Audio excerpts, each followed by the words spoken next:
उत्तर प्रदेश विधानसभा उपचुनाव में बीजेपी ने 9 में से 7 सीटों पर जीत हासिल की है। इसके बाद उत्तर प्रदेश सरकार मंत्रिमंडल में बदलाव पर चर्चा शुरू हो गई है। इस दौरान कई मंत्रियों का पत्ता भी कट सकता है। उत्तर प्रदेश लोकसभा चुनाव में बीजेपी की हार के बाद से राज्य में जातिगत समीकरण की राजनीति मजबूत होने लगी थी। बीजेपी ने इस चुनाव में जातीय समीकरण को सीधे तौर पर अपनी सोशल इंजीनियरिंग से बदल दिया। इसका नतीजा हुआ कि विधानसभा उपचुनाव में बीजेपी को अप्रत्याशित जीत प्राप्त हुई। बता दें कि विधानसभा उपचुनाव में एनडीए के शानदार प्रदर्शन के बाद अब फिर से प्रदेश मंत्रिमंडल में फेरबदल की सुगबुगाहट शुरू हो गई है।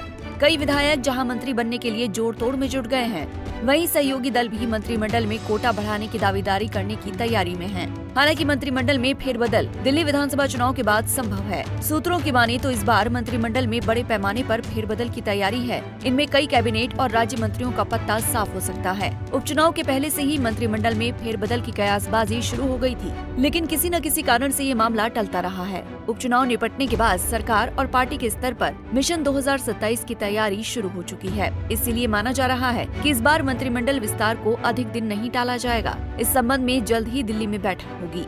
इसमें विस्तार की रूपरेखा तय की जाएगी। इसके बाद विस्तार को अंतिम रूप दिया जाएगा।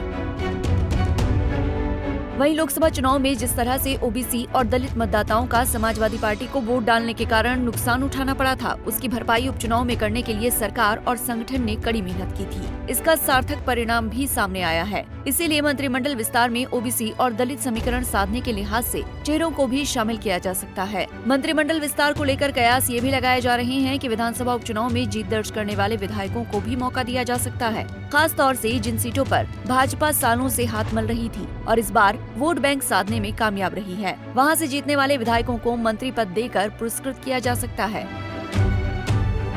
वहीं लंबे समय से मंत्री रहने के बावजूद बेहतर परिणाम न देने वाले कई मंत्रियों की कुर्सियां जा सकती हैं। मंत्रिमंडल में बदलाव के पीछे की कई वजह हैं।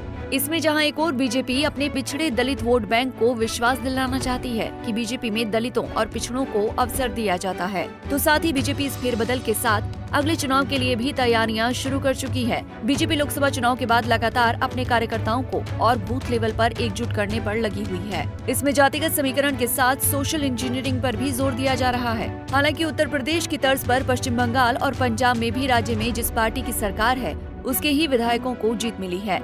ऐसे में ये कहना कि लोकसभा में जो वोट बैंक बीजेपी के पाले से छिटक गया था, वो वापस बीजेपी के साथ जुड़ गया है, पूरी तरह सार्थक नहीं होगा। इसीलिए बीजेपी इन नतीजों को अंतिम परिणाम के तौर पर नहीं देख रही है। बीजेपी के राज्य में सीटें अधिक आई हैं।